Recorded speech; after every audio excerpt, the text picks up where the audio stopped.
This episode is brought to you by my fertility awareness programs. Master fertility awareness and improve your menstrual cycle health at the same time. Head over to fertilityfriday.com/workwithme for more information. That's fertilityfriday.com/workwithme. This is the Fertility Friday podcast, episode number 199.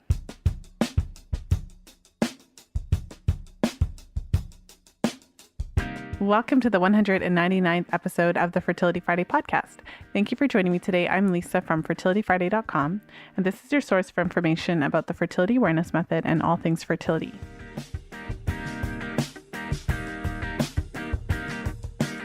I recently created a free 3-part video series all about the fertility awareness method and how you can utilize the fertility awareness method to develop body literacy. So to really connect you with your cycles and really understand what's happening in your body.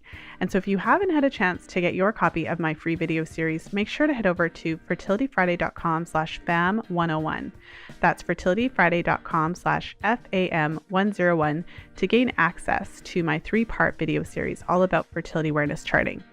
So again, that's fertilityfriday.com/FAM101. I'm so excited to share today's episode with you. In today's episode, we're dealing with a topic that we have not yet talked about on the show, and that is fertility law, the laws around fertility, and in particular pertaining to artificial reproductive technologies, assisted reproduction, surrogacy. So in today's episode, I interview Sara Cohen, and she is a fertility lawyer in Toronto. So she's actually local to where I live. We did not interview in person, but it's really just a fascinating interview. What I found really fascinating about it was all the things that I would never, ever think about, especially if I was in that situation where I was seeking out assisted reproductive technology, support, surrogacy. Like there's all these things that would never come to mind. So, you really do have to talk to a lawyer if you are jumping into some of these artificial reproductive technologies, because there's all these different situations that could arise that you have no idea about that could really, some of the situations that could arise are actually heartbreaking. So you're going to find this episode really, really interesting. Of course, Sara is a lawyer in Toronto, Canada. And so obviously not all of the information is going to be specific to where you are, but this information is still helpful because all of these different legalities are going to apply wherever you are. And ultimately, it's up to you to figure out what the law is in your specific area, but at least it can prompt you to realize like, wow, I should actually look into these things and ask some questions and potentially talk to a lawyer when I'm going into these types of assisted reproductive technologies. And so one of the things that I love about fertility awareness charting is that even if you opt to, even if you end up having to go the assisted reproductive technologies route, there's still a place for charting and all of that. And so I work with a lot of women who are actively trying to conceive, and they're really wanting to, jump in and find out what their chart is saying about their overall health and fertility. And as I always say, I have yet to work with a woman who, after looking at her chart and working with her, we haven't discovered something that she wasn't necessarily aware of, because there's so much information that you can derive from your chart. But, with that said, fertility is very complicated. And so what I always say is that, there's no harm in really working towards improving your fertility. And regardless of the outcome, if your cycle gets healthier, more robust, more balanced, then it's going to help you regardless of how that conception happens. So there's a role for charting in, the period, of course, when you're trying to conceive, but there's also a role for charting even if you're in the midst of artificial reproductive technologies with hormones and all of those, all those things. And the reason I say that is because when you chart your cycles, especially if you chart for, several months or a little while, you get this baseline. So you start to understand what your body is like. You start to understand what your normal cycle patterns are, what your mucus patterns are, what your temperature patterns are, how long your follicular phase is typically when ovulation happens in your cycle, and how long your luteal phase is and what it looks like. And you start to get a sense just in general of how your body is. And of course, as different things happen, whether it's stressors, whether it's different dietary changes you make or supplements that you start or endocrine issues that you discover and start to address, you start to see how your body responds to those things. So when you throw powerful reproductive, drugs and hormones in the mix, then it gives you an opportunity to see how these particular drugs or hormones or whatever the case is, how they affect your cycle, and even how the stress of going through this process affects your cycles. So even in a situation where, you are gearing away from kind of that 100% natural kind of idea, you can still chart your cycles through that and still gain a ton of information about what's happening and really start to see how these different hormones, situations, drugs, whatever the case is, affect your cycles. So regardless of what the situation is, charting is still an incredible tool that can empower you and really give you some insight into what's happening in your body.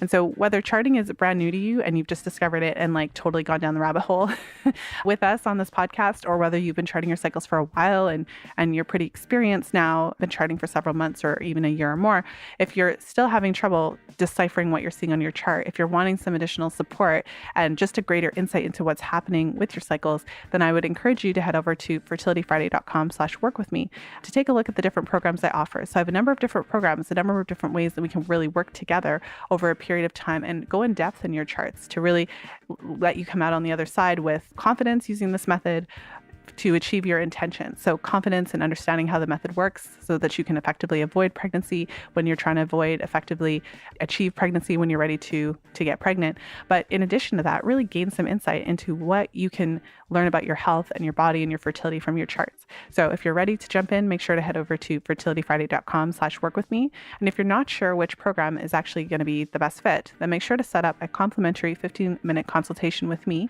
And we can actually talk about the different programs and figure out which one would work best for you. So again, that's fertilityfriday.com/work-with-me. Now let's jump into today's episode. And today I'm very excited to welcome my guest, Sara Cohen, to the show.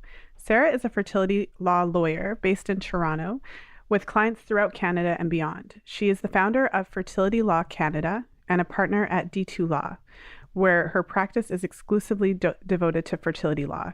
She approaches fertility law with the compassion, empathy, and the respect it deserves. She regularly acts on behalf of intended parents, surrogate mothers, egg donors, sperm donors, embryo donors, and other people involved with reproductive technologies. She is also an adjunct professor of law at Osgoode Hall Law School, where she teaches reproductive law. Sara is an advocate for all parties involved in third-party reproductive technology.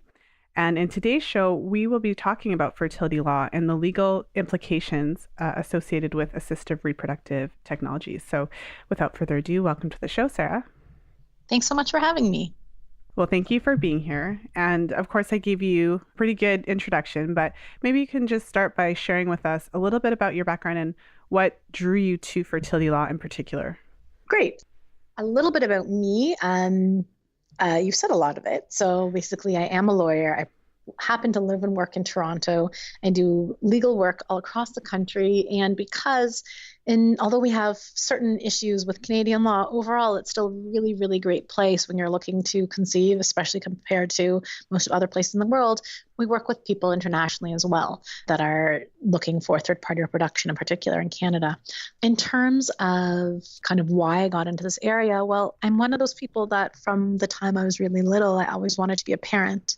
And I couldn't really imagine not being able to be a parent. And the idea would make me very sad. And so what happened is while I was growing up, I just also had an interest in this area. And I worked one summer while I was an undergrad at one of the fertility clinics doing some research. And then I spent a summer at Princeton University's Office of Population Research doing some research on actual policy around contraceptive technologies.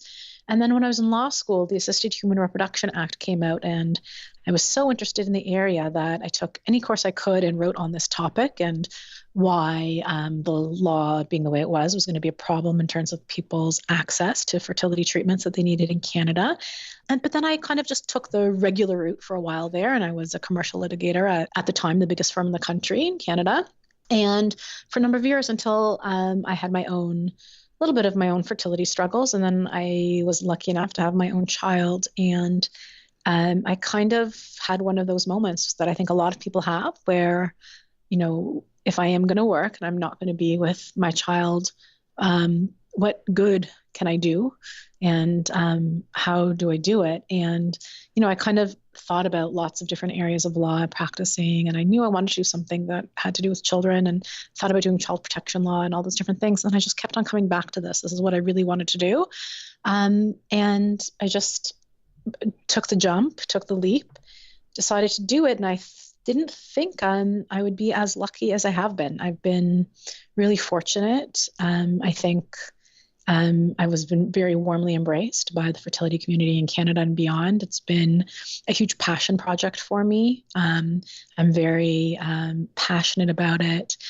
And it's also, I can't imagine doing another area of law where I'm so lucky. I get to help people be parents, but I get to play a role in a really special part of their life. And I become friends with a lot of my clients. I mean, that's not a prerequisite, but it happens a lot.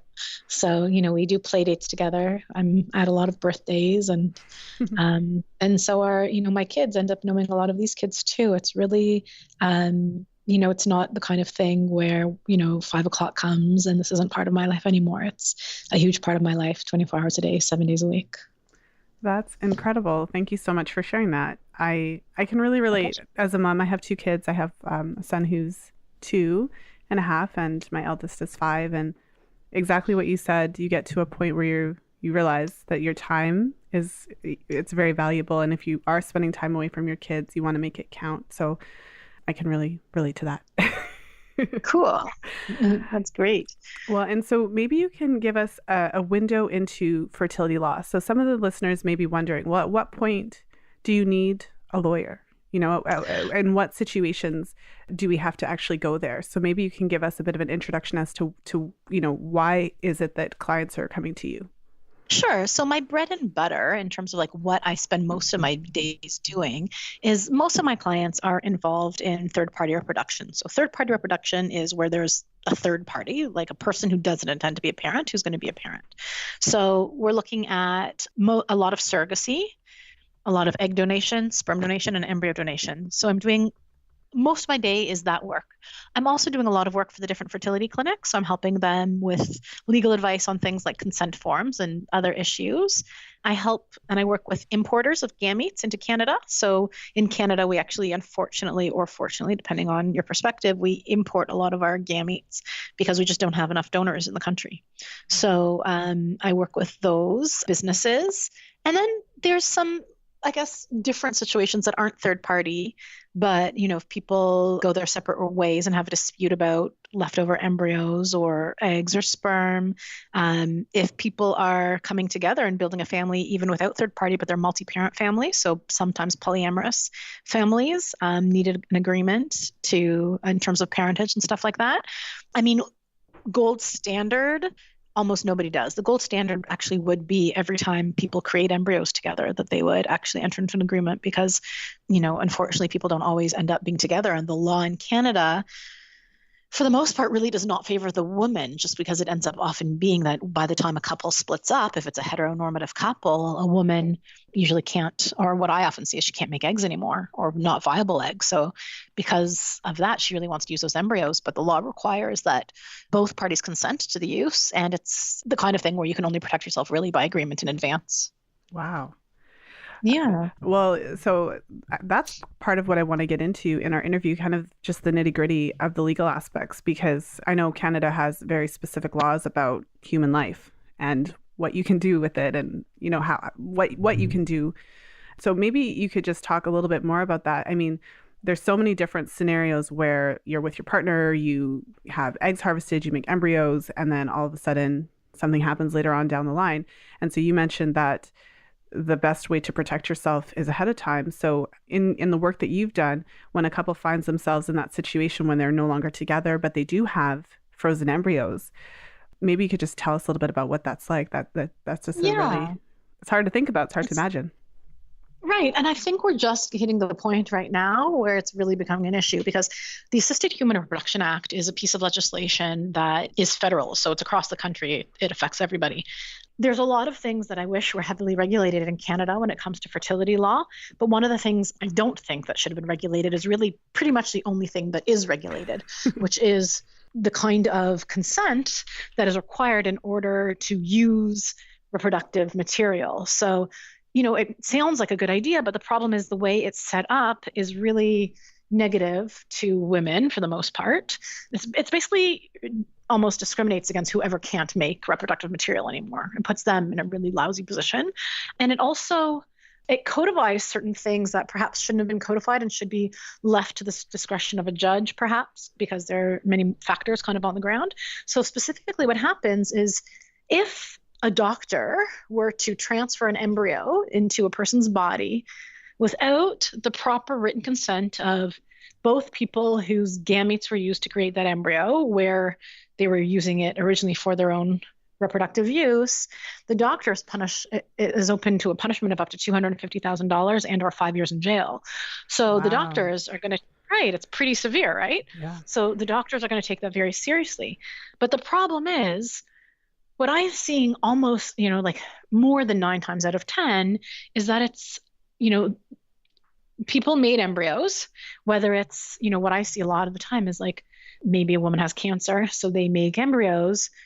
She makes embryos with her husband at the time, or people just through IVF, like very typically make, maybe she's like 35 and they make some embryos. And then now the couple is splitting up and the woman wants to go still use those embryos and be a parent, and the man is saying, no, I don't want you to. And the woman's in a real bind because she can't make any more eggs. So she's not allowed to use those embryos, though, without his consent. And once he takes away his consent, he's taken it away. No one's going to transfer the embryo because they're opening themselves up to some really significant punishments. So this is, in my opinion, a real problem with the law in a place that's defective and that really should have been left open up to a court. And especially, so that's federal law. But then if you look at provincial law, some of the provinces, including Ontario, are very clear that a donor is not a parent. So I think you could make the parent who doesn't want to be a parent a donor. And, maybe they don't really want to be a donor, but kind of too bad, so sad, because at this point now, someone, that other person can't make any more embryos using their own reproductive material. So, you don't want to be on the hook for child support. You don't want to co-parent a child. Well, then maybe you could be a donor. Anyways, so it's just, it's interesting. My brain is just flying through all of the things. Like, I think because it's different from a donor, because of course, when the, male partner produced his material to create the embryo, it was within the context of this, loving relationship, and we're assuming. Right. And then the relationship is no longer and wanting to cut ties. In many ways, Right. I'm initially inclined to think, well, that would put the man in a hard position too. Right. Well, now in this situation, he's in a good position. He can say no, and that's all there is to it. Right. But then, but the problem is, I'm not sure he should, and I'm not saying he should never get to say no. I'm just saying it shouldn't be so black and white. Yeah. Like there should be the opportunity to be able to explain to a court, like, this is, I do think there are some situations that, I've heard, for example, I had someone come to me who they made the embryos together because she got diagnosed with cancer, so they had to do it right away. And at the time, he was like already cheating on her and like planning to leave. Well, like maybe he could have said something and she could have just frozen ova at that point, as opposed to making embryos. So, but because she did that and now she's gone through these cancer treatments, she doesn't have another opportunity. Mm-hmm. And then I don't think the law should be that black and white on something that I think could be so gray. Yeah, because he's still able to have another child if he wants to. Right. And now, because that was kind of her only chance, she can She's out of luck. That's really. So then, how do you support? I suppose it's hard because that's the law. So are you able to do anything in that type of a situation? I've been in those situations before where we've kind of had made the other party into a donor, and that's been successful and that's worked. Okay. Some of the courts in some of the provinces, I haven't done it in Ontario, but I know Alberta and British Columbia have been more open in terms of allowing someone to use reproductive material stored when the person died and they don't have their proper consent. And that's from the same set of laws that they're not really allowed to do that, but the courts have been open to interpretation. So maybe, there's a case that could be made because the courts basically said the Assisted Human Reproduction Act and the requirements are too strict. It's never going to be perfect under that. So, I mean, the best case scenario, and almost no one does it because nobody wants to spend money on a lawyer in this situation. And of course, at the time, no one's thinking about breaking up with their partner. But I mean, the gold standard is actually put an agreement between yourselves, like what happens if you guys separate or divorce, either that or just keep your gametes separate from each other. If your doctor thinks there's still a good chance of doing IVF later, then freezing eggs as opposed to all embryos might make sense also. Yeah, it makes me think of fertility preservation, but you wouldn't really be thinking of that fertility preservation being just having your own eggs just stored. But right. So complicated. When people say like you should consult a lawyer, like you really should. Yeah, it is complicated. You just would never. I just don't think it would occur to people that this could happen. Yeah. Wow. So then when it comes to, I've often wondered just what the law is around surrogacy. So I actually know there's people it's really common now, but I know several people who have somehow organized that where, however it works, they're having a surrogate. So regardless of kind of the relationship and how that operates. But I've often wondered, I mean, there has to be strict laws in place. I mean, the most obvious thing is like, like you can't be a surrogate and then be like, oh yeah, I think I want to keep it, stuff like that. So maybe you could break down for us just what the law is around it, how it works. Sure. So the law, there's two sets of laws in Canada in terms of surrogacy. There's federal law, and that again goes to the Assisted Human Reproduction Act. And then there's provincial law. So federal law deals with stuff like, yes, it's legal to do surrogacy in Canada. It's not prohibited as long as the surrogate is at least 21 years of age or older. And it also says that it's illegal to pay a surrogate for her services, and that's punishable by up to 10 years in jail and or $500,000. Okay, and then there's a part that's really complicated that is really poorly written and I really think is a bad idea that says it's also illegal to pay someone to arrange the services of a surrogate mother. It's very unclear what that means. It's really bad policy and not clear and kind of like a useless piece of law, that little piece right there. Assisted Human Reproduction Act was supposed to set out, it's very clear you can't pay someone, but it's also clear you're allowed to reimburse her for her expenses. But then it was supposed to be in accordance with regulations, but the regulations were never put into existence. So we're just kind of getting around to coming up with regulations. So what has been the case since this law came into place in 2004, so 14 years ago, we know you can't pay, but you can reimburse. So the idea was basically putting a surrogate back in the situation she would have been in if she wasn't a surrogate. So any expense she incurs as a result of being a surrogate, that's legitimate. And you can reimburse that in accordance with receipts she provides or other documentary evidence. But if it's something that you can't pay, you can't give her money just for money. You can't send her to Disney World and her kids for Disney World. And a lot of people, by the way, want to because they're so incredibly grateful, but you can't do stuff like that. So, and the idea with the law in Canada and probably most places with a decent legal system is, I often have had a lot of questions where people are kind of wink, wink, nudge, nudge. Well, if I just frame it this way, is that okay? No, it doesn't really work that way, right? The judges aren't stupid. It's about the spirit of things, not exactly only the strict idea. So people want to be well, if I buy her a car, is that okay? No, it's not okay. So there's the financial part, which by the way, I think is actually a big mistake. I think you should be allowed to pay a woman to carry a baby because she's taking a huge risk. So you're not paying. I don't think that makes you pay for a baby. I think you'd be paying for her time, for her pain and suffering, and for the risk she's taking. And that I think is fair and legitimate. But you can't. A side note, as you're saying that, I have a reaction to hearing that when you say that, because it very much mirrors how little we value reproductive labor. Right. So, and that's, there's a friend of mine who is an academic and is far smarter than I am, named Elena Catapan, has done quite a bit of writing on that point about valuing kind of reproductive work. And is this reproductive work? And should that be legitimate, something that is someone's compensated for? So There's that. And I think there would still, by the way, be altruistic surrogacy the same way, the state of California, for example, legitimizes compensated surrogacy, but there are still people who do it altruistically because they want to. It's just, I think women are smart enough and we have a socioeconomic reality that's strong enough here in Canada that a woman has enough agency that she should be able to choose. So that's kind of my perspective. Yeah.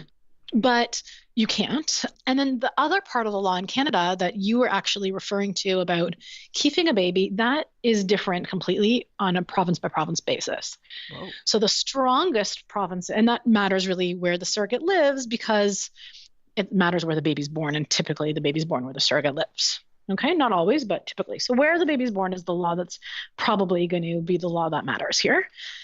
So the strongest two provinces in the country for surrogacy are going to be Ontario and British Columbia by far. There, if you are, concerned about that issue, they have, both of those provinces have the strongest statutory regime about intention-based legal parentage, and they also have the best case law about intention-based legal parentage when it comes to surrogacy. And the law across the country doesn't distinguish between gestational surrogacy, where a person carries a baby on behalf of someone else, but they have no genetic connection to the child, in traditional surrogacy, where she does carry on behalf of someone else, but she does have a genetic connection to the child, so it's her own egg.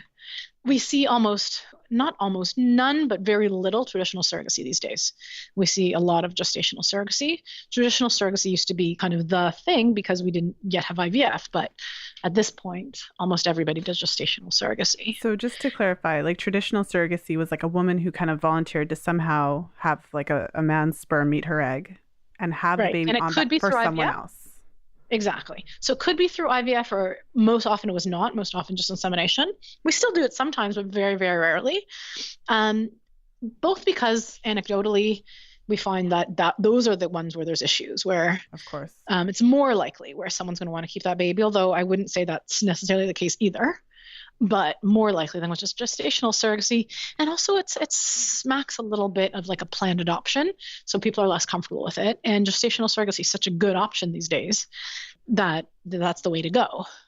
So, and that's what most people do. It's just that it's more expensive because you have to engage in IVF, and IVF is, not cheap. It doesn't come cheap, as I'm sure all the listeners are aware, or many of the listeners are aware.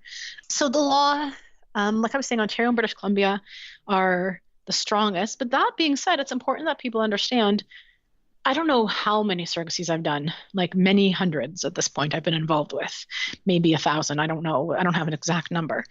And I always tell my clients there are many things during your surrogacy journey that are going to keep me up at night and that I'm going to be worried about for you. But the surrogate, especially in a gestational surrogacy situation, the gestational surrogate trying to keep your baby is not one of them. I'm not even worried. Okay. And I'm not worried because we've done so many of these and we know that's not the reality. We take a lot of precautions. We do psychological assessments in advance on her where she's not just like assessed, but she's also counseled, like this is not your baby and all those things. And then there is an assessment done to make sure she's in the right mental and emotional place to do this. We do the legal negotiations. She's going to have her own independent lawyer representing her. So, if there are issues in that regard, that comes out then. And then I just have to tell you that it's not something we see in Canada. I don't know why that is. I guess because if people really wanted a baby, they'd have the baby, the people who are being surrogates. So it's just not something we see, thank goodness. But if that were to happen, you want it to happen in Ontario or British Columbia more than anywhere else. There are still other places where we do surrogacy. So we still do surrogacy in like Nova Scotia, Alberta, Saskatchewan, Manitoba, Newfoundland, etc. But none of them are as strong as Ontario or British Columbia are. So what would you say is the main difference then? Like what would be different if you were to have an issue, which obviously would be quite rare, and you were in, say, Nova Scotia where the laws aren't as strong? You would have to be you would try to rely on Ontario law and try to get the court to adopt that position. Maybe British Columbia law. Like case law or the provincial law or both? Well, case law in this case is provincial law. I get it. Okay. So sort of. So it's okay. No, so it's not this. So the statute on Ontario, you might refer to the statute in Ontario and refer to British Columbia statute, but that being said, like it's not going to govern what's going on in Nova Scotia. But the Nova Scotia court might listen to the Ontario court's analysis in earlier cases. So you might try to say, like, here, you pray to God you had an agreement in advance, pray to God everyone got independent legal advice, and then you're going to go to the judge and you're going to do an analysis based on other provinces' law about intention-based legal parentage, and then you're also going to argue best interest of the child if they don't have a statute that already deals with this, that why it's the best interest of the child to be with the intended parents and not the surrogate. I have to say, like, that's what we would do, but we don't have to do it, which is great. We don't have case law because it doesn't happen. Mm-hmm. So, well, I feel like in that type of a situation where you and your partner obviously are not, the conception is not happening for one reason or another. So you're specifically seeking out the woman's body in order to carry out, to put it bluntly, right? Like, it's very clear that she doesn't have any genetic link to the child. And so it should be quite clear that it's not her child. So I'd imagine it is a little bit more straightforward, cut and dry in those types of cases. That's gestational surrogacy. So traditional surrogacy is less convincing for people in general when there is that genetic link. Technically, there is no difference at law in the sense that none of the statutes or case law really focus on that genetic link or lack of genetic link. That being said, I think in general, you're right that people focus just naturally on feeling like traditional surrogacy, which is perfectly legal and can be done. But for whatever reason, it just, people, it's very clear to me a donor's not a parent. It's very clear to me a gestational surrogate is not a parent.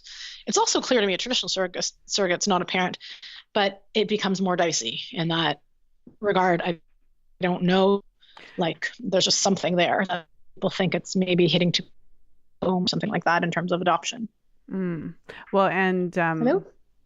So I just want to make sure I understand. So is it that I just want to clarify, the law doesn't necessarily specify right the like whose genetic material is in the surrogate. The law is more just like, this is surrogacy and these are the laws about surrogacy. Right. It doesn't specify, but we believe anecdotally that traditional surrogates are more likely to change their mind than gestational. And we also think that if a judge had to make a ruling on that, they might be influenced over the fact that she has a genetic connection, despite the fact that the law itself, the statutory law and the case law, doesn't specify really so much whether there is or is not a genetic connection. Doesn't really play a part in it. But we think it's influential. Or I think it's influential to people. Yeah, definitely. Yeah, no, it's really so. So if there's someone who's listening who has been, this is one of the options that they've been considering. So they're trying to figure this all out. They're considering surrogacy.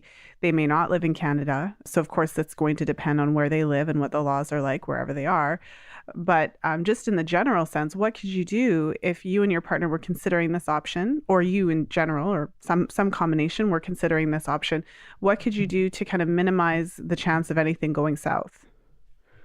So traditional surrogacy, in my opinion, should only be considered in very narrow circumstances.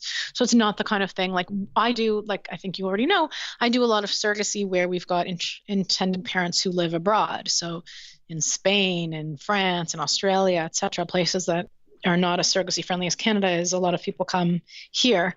But if I had one of those situations and people are coming together for the purposes of surrogacy, I would really be loath for them to choose traditional surrogacy over gestational surrogacy.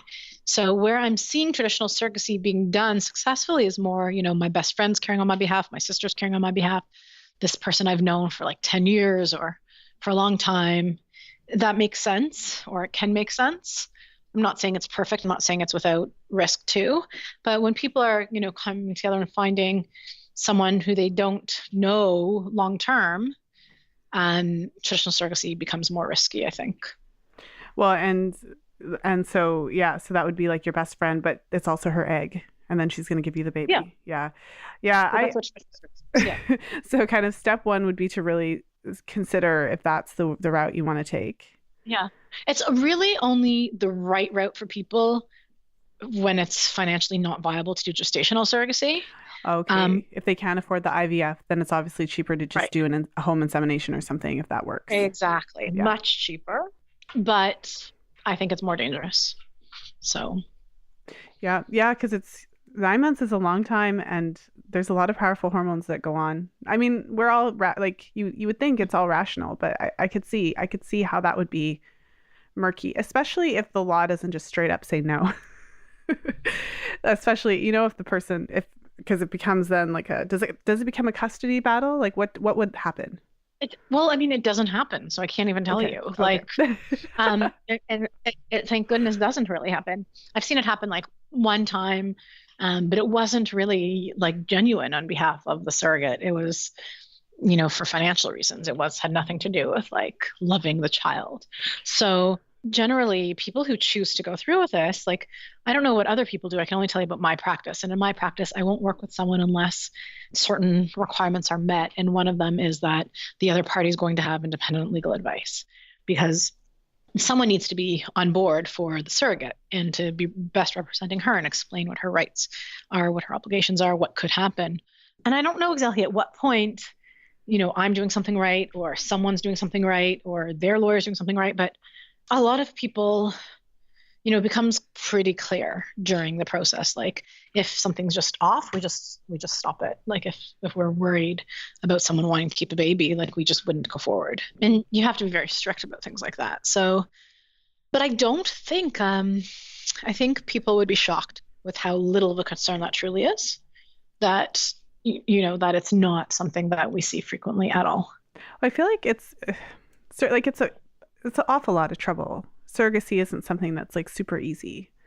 So I would imagine, and it's not I would imagine that it's not a decision that would be taken lightly by anybody. So by the people who are requesting it, like looking for a surrogate, by the surrogate herself. I feel like it's complicated. You're not getting paid. It's definitely, I would just imagine that might have something to do with it, that it's very much an adult conversation, a really big decision. Yeah, it's a huge deal. It's a lot of responsibility. It's a lot of responsibility, a lot of risk. It's a big deal. So then on the flip side, if someone is considering surrogacy, from your experience, provided that you kind of, look into the law, get everything sorted out, have an agreement made, and really approach it responsibly, you haven't really seen those types of issues arise. No, I really haven't. I mean, people who kind of follow the collaborative process, which is, and really rely on some really great different professional advice. So, there's like some great counselors that I've been fortunate enough to work with, who I think really do a good job getting to the nitty gritty with the surrogate, make sure she understands really not your baby, and that she has the kind of support she's going to need, and that emotionally she's in the right place, mentally she's in the right place. So it's collaborative that way. It's collaborative with a great doctor who explains to people the risk, and so people really have a chance to appreciate what it is they're getting into. And then I think, there's like a bunch of great lawyers who make people understand their rights and obligations and what could go wrong too. And so by the time someone's gone through all this, and all, if they're doing gestational, they've got lots of hormones going through them. They've gone through like a sonohystogram, or they've gone through a lot already just to do this. Like, people are pretty committed, and like they really get it. Yeah. No, that makes complete sense. Well, and to shift gears a little bit, so I've had a number of guests on the show talking about, egg donation and just all of the complexities to do with that, just because of the way, it's so common these days, because if a woman is in her late 30s, early 40s, her chances of actually conceiving and carrying, if she has to go that route, are quite a bit higher if she gets eggs from a donor who's younger. So maybe you could talk to us a little bit about the rules around that. So in terms of the woman who is donating her eggs, it's I'm sure that the laws are quite strict around that, but I'm curious. It's the same kind of question, like, could she ever say, like, could she change her mind? The egg is already implanted in somebody. And I suppose the same would apply to sperm donation and how that would work. Right. So, and then embryo donation as well. Yeah, a big part of my practice also is gamete donation, so egg and sperm donation, as well as embryo donation. Again, there's oh my gosh, I can't speak, sorry. A similar dichotomy between the federal law and the provincial law. So again, you've got the federal law, and it says that a donor has to be over 19 or 19 and over. And it also says that you can't purchase ova from a donor, and you can't purchase sperm from a donor, and you just can't purchase or sell any embryos, okay? It never says you can't pay someone to arrange the services of an egg donor or a sperm donor or an embryo donor. So there's no question about is an egg donation or sperm donation or embryo donation agency legal? They are. They're not regulated, but they're legal. You are, again, allowed to reimburse people for their expenses. We, again, don't have a list of what those expenses that are reimbursable are allowed to be. So we kind of do the but-for analysis, like, is this something the donor would have spent but for being a donor? If they wouldn't have spent it otherwise, then we reimburse them. And if they would have and they were going to spend it anyways, then it's not reimbursable. And again, we require receipts or other documentary evidence. So some of the questions you asked are dealt with by federal law. So as long as the proper consent form has been created by the clinic, once those, and everyone has signed it off and it says what it's supposed to say, and that's questionable if the clinic's got it right, because the consent regulations, it takes 15 pages for them to explain what they mean in 3 sentences. It's really, really hard. I think it took me 2 years of like studying them and playing with them before I even had a grasp, to be honest. So anyways, once those ova are retrieved from the donor, all of them become the recipients, assuming the proper consent has been signed. And she can't change her mind then about them being used for the eggs being used for the recipient's reproductive purposes. But the consent forms require a lot more than that. They require that these embryos are allowed to be made with them. They require what's allowed to be done with extra or excess ova or embryos that are created with these. But she can't call back those ova once they're retrieved from her body if she has signed proper consent forms. And if she's a donor, once the embryos are created, she can't call back the embryos at all, in the sense, like, technically she can't. We do enter into contracts very frequently, and we deal with, like, we're trying to be really respectful of these people who are being so gracious to go through this for someone else to have a family. I mean, for anyone who's been through IVF, it sucks. It really does. So the fact that there's this young woman who's willing to go through that for you to help you have a baby, that's an amazing thing. And we try to give her as much respect and agency as we can. So what do you want to do with these excess ova or embryos? Do you want us to destroy them? Are we allowed to donate them to someone else? Are we allowed to have research done on them? Is the clinic allowed to use the ones that are, that are left over for research or for practicing procedures? Like, what is allowed to be done and what is not allowed to be done? We also like putting in these contracts information, like what kind of information does the donor want? Does the donor want to know any children have been born through the use of her ova? Or does she not want to know? Does she want to know if there's any genetic abnormalities or health issues that could have genetic component with these children so that she can know? We want to make sure, a lot of parents want that information. What if, we have the donor's medical information up to the date where she was retrieved, the eggs were retrieved, but what happens after? If, 4 years later, she finds out she has this medical condition that could have a genetic component, does she have an obligation to update these parents? So we want to build all those kind of what ifs in here. And we also want to watch out for things like consanguinity. We want to do our best to make sure these kids whom are born through her ova don't end up in sexual relationships with each other, to the extent we're able to prevent that. So that's what consanguinity means? Yeah, like that they're the blood issue. Wow. There's a lot. Yeah, it's like you thought of everything that you just wouldn't think of. Well, I think it goes back to that point you were saying before, the whole, like, when people say consult with a lawyer, that's why, because, the lawyers who do this work, like, have thought of that. So just because it's not as someone says to me very frequently, and it always makes me laugh, it's not my first rodeo. You know what I mean? Yeah. So, well, because I'm still stuck on that fancy word. So then what is that the scenario where this couple has a child, obviously, that has the genetic material from the donor, and then the donor has a child, and somehow they meet in life.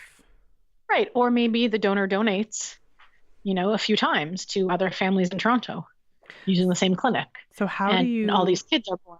Do you just have to advise all the parents, or how do you do that? There's different ways to build things in. So a lot of people prefer an anonymous donor. I will tell you honestly that I don't. I actually prefer a known donor, which means I'm not even talking about someone you knew in the past. I'm saying about, if you even go through an agency saying like, let's all know who each other is. It's a lot easier to exchange information than relying on an agency who may or may not be willing to exchange information and relying on a clinic who may or may not be willing to exchange. Not everyone's comfortable with that. So some people just really feel a need to have anonymity, and that's okay. It's just that it makes achieving these other issues much harder, because if you do a known donor agreement and you require within that agreement information on any donations you do in the future, and that she won't donate again in the future without entering into an agreement where information is required to be provided to her, et cetera, you can kind of build that in. Some people also rely on things like donor sibling registry to exchange information, and that has proved to be really, really helpful in many ways. So there's that option. And you had actually asked another question about, which has less to do with ownership so much about the ova and more about parentage. So again, whether or not someone could pop up in the future and say, well, that child's my child because of my genetic relationship to them, that's again dealt with on a province by province basis. So parentage is always dealt with on a province by province basis. So Ontario law is really strong that a donor, and you just want to make it clear that they're a donor, but as long as someone's clearly a donor, they're not a parent. Just remember that Ontario law is so progressive that it allows multi-parent families. So it could be 3 parents, 4 parents. You want to make it clear that no, we never intended for all of us to be parents together. You want to set out who is a parent and who isn't. British Columbia law is really strong that a donor is not a parent. Alberta law is really strong that a donor is not a parent. But it didn't used to always be that way. And the really dangerous one, actually, both anecdotally and legally, was sperm donors. And no one thinks it would be a sperm donor. Everyone thinks it would be the egg donor because of what she's gone through and because she's got a finite number of eggs. But it's the sperm donors who have shown up in the past and been like, I thought I was okay that I wouldn't be a parent, but actually I want access to the child. Yeah, about the sperm donor, it's interesting. You wouldn't necessarily think, but then at the same time, why wouldn't they? Yeah, definitely not. Yeah. Well, so as we're talking about this subject, so a long time ago, I saw this episode of Oprah, and there was like the whole stage was full of children of sperm donors. And although it was a long time ago, I just remember it because it was just wild. Some of the children, there was kind of this common thread. A lot of the kids that were kind of seeking out the parents, some donors are, like you said, anonymous, and so it's sealed. You can't find out who the parent is. And then other donors were open. So there was this one guy, and he had donated I don't know if there's laws in Canada how much you can donate, but he had 50 kids or some crazy thing like that. Wow. But he was open. And so he, if one of his, donor children wanted to reach out to him and ask about their family history or, health history, whatever the case is, he was open to that. And so there was this very interesting dynamic there. And then you had on the other side, the children who were not permitted to know who provided the genetic material. And a lot of these children who are now adults were very, very emotionally charged just by kind of just how unfair it was that they didn't ever have the opportunity to know that.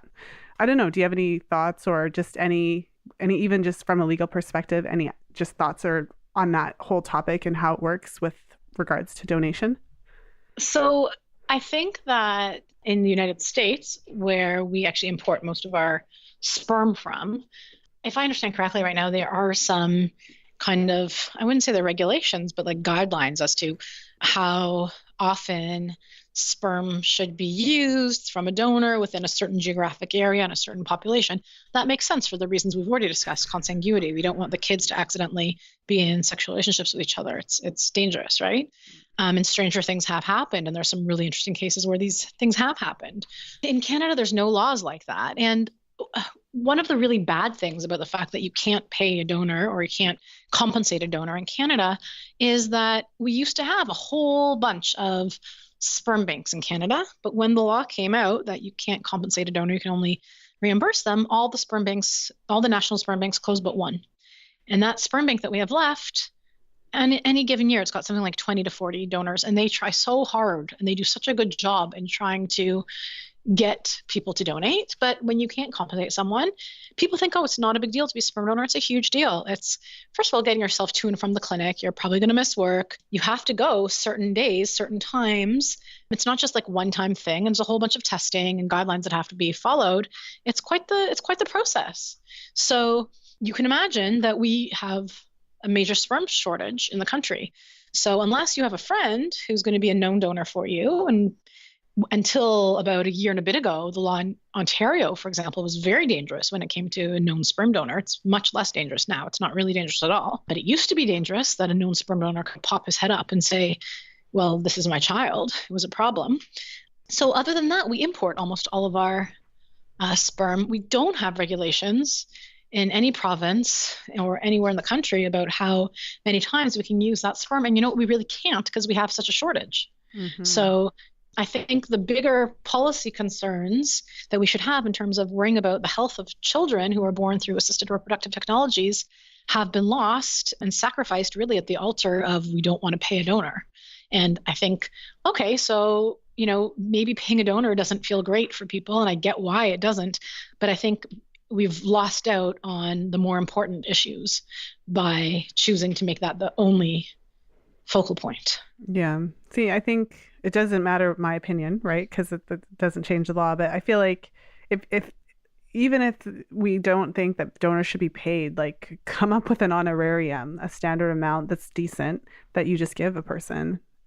So to that's what compensate them happens for in Spain. to compensate them for their time, because your time is valuable and it's all the thing. It makes perfect sense to me. I mean, you don't want to, I totally get the ethical implications, right? But at the same time, if a person doesn't even get enough money to compensate for their time off of work or just, all of that stuff, then they're not going to, where's the incentive? Exactly. That's exactly the place we're in, where it's very difficult. It really is to get people kind of to think it's important enough and valuable enough without being compensated they don't make any money off of it. And they're doing it in a way where they're not going to meet this person. It's not like a friend of theirs they're doing it for. They need the compensation to be willing to kind of go through that whole process. Mm-hmm. Well, I mean, actually before I ask that question, so you're located in Canada, and I'm sure you're not like familiar with all the laws around the whole world, but maybe you can give us just a general sense of anything that strikes you that is similar or different, even in the United States or just in general, from your experience. Yeah, there's a lot of, I've done a lot of comparison to different jurisdictions because, as you mentioned, I'm also a professor, an adjunct professor of law in the area, and I've written a few published papers on this, and it's something that I'm interested in. So, I think there's something to be learned from many different jurisdictions, and in some ways, some of the jurisdictions get it right and some of them get it wrong. So we're not the worst jurisdiction. We're just also not the best jurisdiction. So, and there's some things that are much preferable in Canada, and there are some policies we have that are very Canadian culturally oriented, if you know what I'm trying to say, that we're not the same as American, or I don't believe we are the same as Americans. I think there is a cultural difference.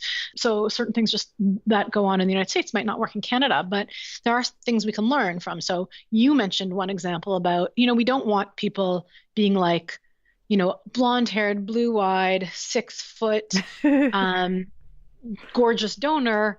We can pay her $50,000 for donating her eggs, but the squat little, woman of color. Yeah, that's me, the woman of color. So my eggs would be, you'd pay less I'm for the my squat eggs, little one. right? Right, and I'm the squat little one. So I'm also cheap, right? Yeah.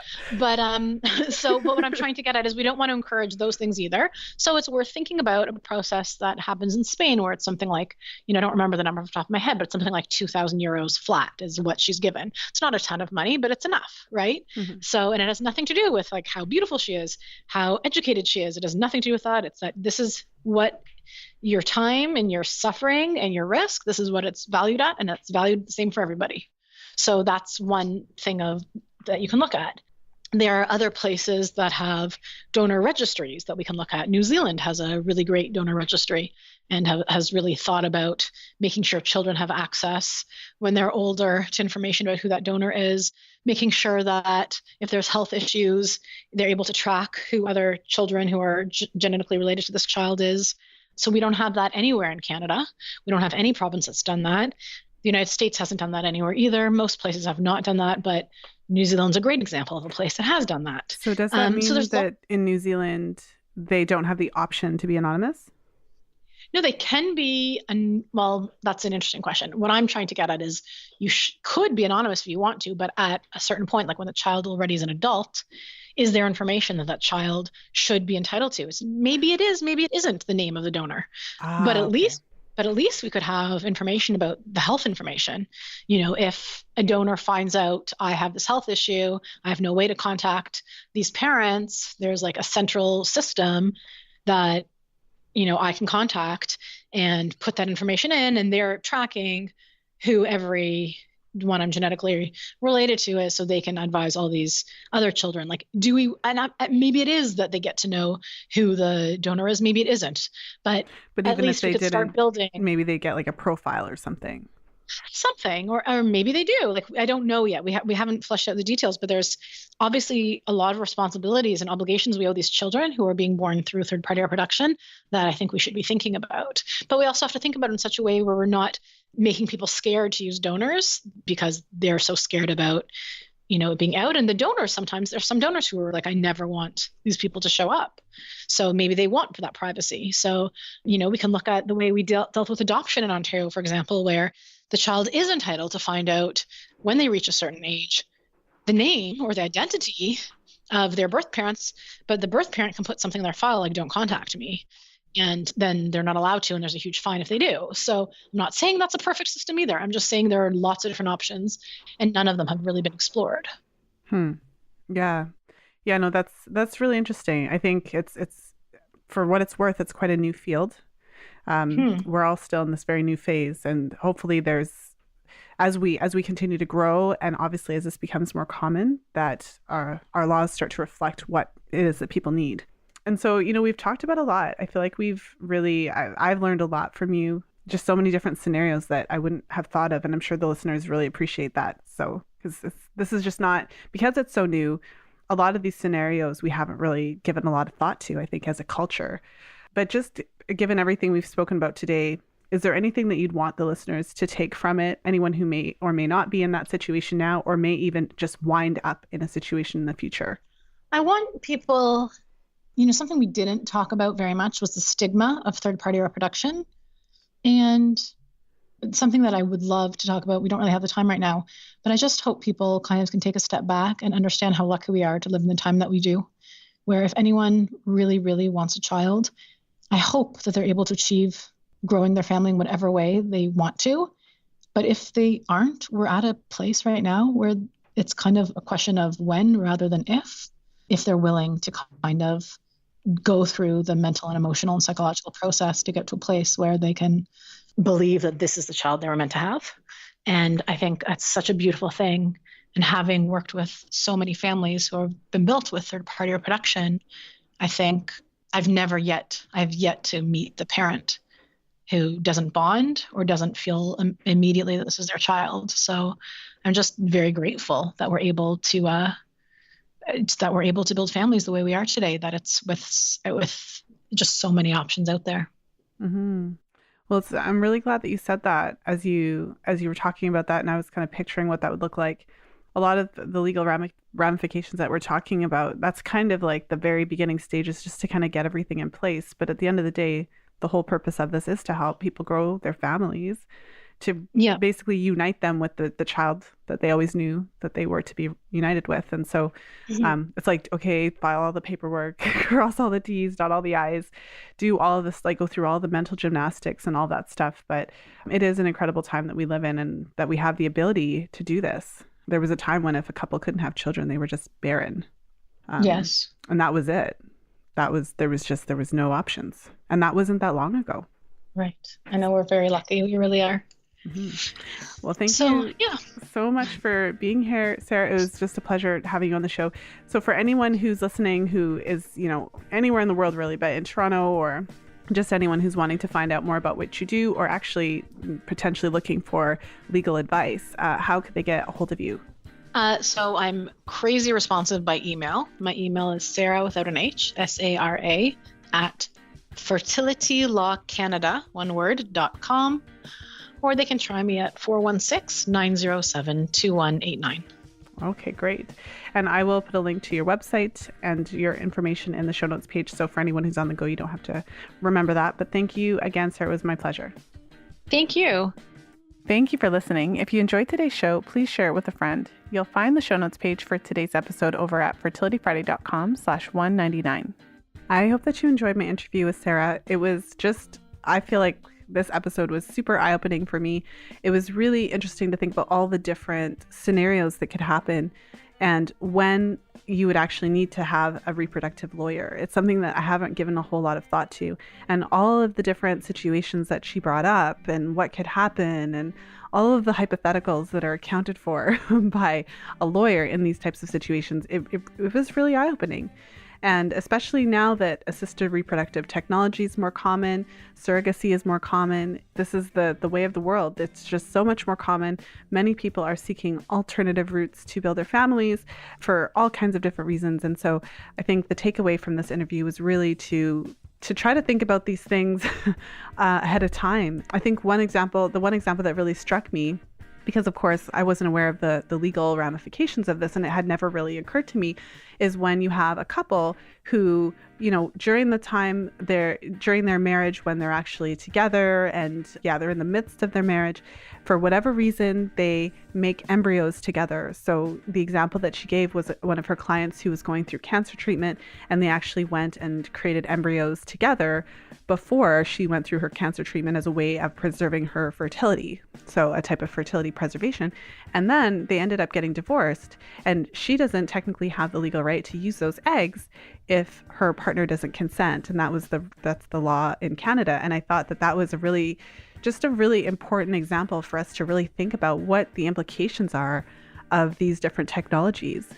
That brings up the interesting point that you may be able to actually save your own eggs and, in addition to the embryos, because in that case, at least you would still have the eggs that were frozen in case you did need to make embryos down the road. But of course, when you're in the midst of your marriage and your relationship, you're not going to think what would happen if down the road. So I suppose this episode is really helpful because had it not been for an episode like this, it wouldn't have occurred to me. It would never really occur to me to think that if I make embryos, with my partner, then I wouldn't be able to necessarily use them down the line if something changed. Like it just would literally never occur to me. So I think that's what Sara was saying when she said, that's why it's really important to seek legal advice, because we're paid and trained to think about all of the what ifs, because this isn't my first trip to the rodeo. I think she said that, or something quite similar to that, meaning that, that's why you go to lawyers who specialize in these fields, because they have seen it all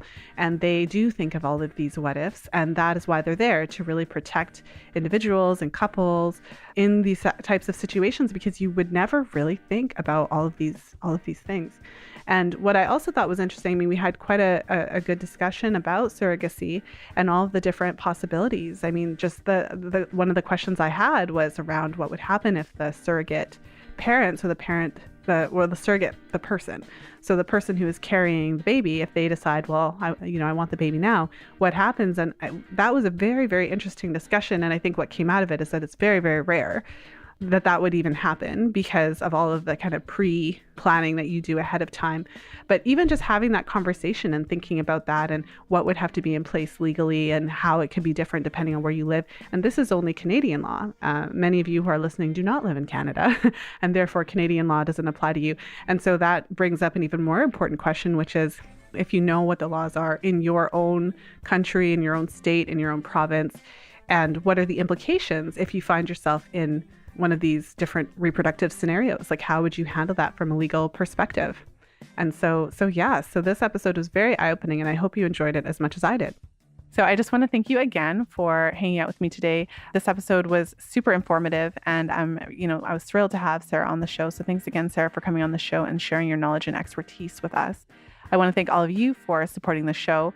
I have over 100 5-star reviews on the US iTunes, which is just incredible. So I really appreciate all of you for, showing up and listening to the show and supporting the show, telling your friends about it, because ultimately, as women, it's up to us to share information about our bodies. It's not up to the government. It's not up to the patriarchy. It's really up to us to share this information. And, word of mouth spreads like wildfire. And for anybody who's paying attention, there's a movement happening, There's, menstruation is being talked about much more in the media. Images of vaginas and vulvas and women on their periods and bleeding and tampons and all of the things that when I was growing up were just not part of the regular media scheme, things that you didn't really talk about. All of those things are really surfacing now. Women are really starting to speak up and just talk about what's going on and talk about what they appreciate about it and talk about what they don't appreciate about it. And so, we are part of this movement. This is just the time that we're living in now. And as women, we deserve better. We deserve to know what's going on in our bodies. We deserve to understand the basic function of our menstrual cycle. It's not too much to ask to be completely educated about our menstrual cycle and our cervical fluid and how that relates to our fertility and the importance of having a healthy period in, terms of our overall health and all that. Like, this is not asking too much. We have the right to know this information. So I really appreciate all of you for, hanging out with me and really just supporting that vision, because that's what this is about. This is really about just sharing the information, spreading the word, one woman at a time, so that we can all just learn about, our bodies, about our menstrual cycles, about the effects of hormonal contraceptives, so that we can all be informed and all make informed choices about our body, about our fertility, and do what is really best for us based on all of the information. So thank you again. And of course, as always, until next time, be well and happy charting.